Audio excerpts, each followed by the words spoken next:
Let me ask you about Yemen. There have been questions about the efficacy and accuracy of Saudi airstrikes in Yemen, including the UN today being very critical of reports that there were over 100 people, including women and children, killed at a wedding party. Does Saudi Arabia need to take more care with its airstrikes? Of course. We are very careful in picking targets. We have very precise weapons. We work with our allies, including the United States, on these targets. We do damage assessments of these targets after they're hit. And what has happened, unfortunately, Norah, is there's a mixture between fact and fiction. When the coalition forces hit a weapons depot at Hodeidah airport, we have the imagery. We know the damage that was done. It was a precise hit that took out a weapons depot.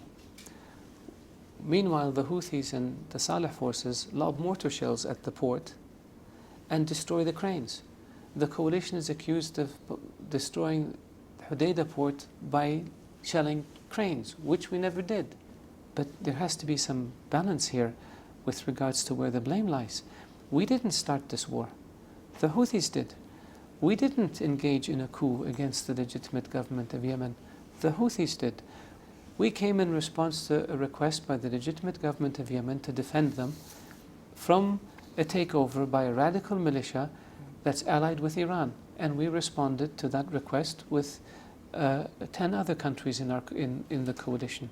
So the blame is squarely on the Houthis and Saleh forces, not on the coalition. So just quickly, when the head of the UN, Ban Ki-moon, says that the intentional attacks on civilians were considered a serious violation of international humanitarian law, you're saying that the UN chief does not have all the facts?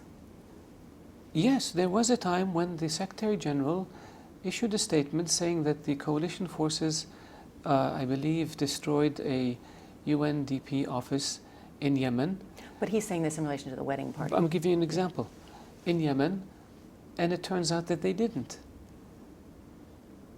And I picked up the phone and I called him. I said, Mr. Secretary General, information is not correct. And so any civilian damage in Yemen is terrible and should be avoided.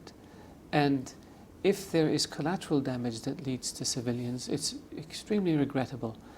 What we can do is try to minimize as much as we can the collateral damage and any damage to civilians.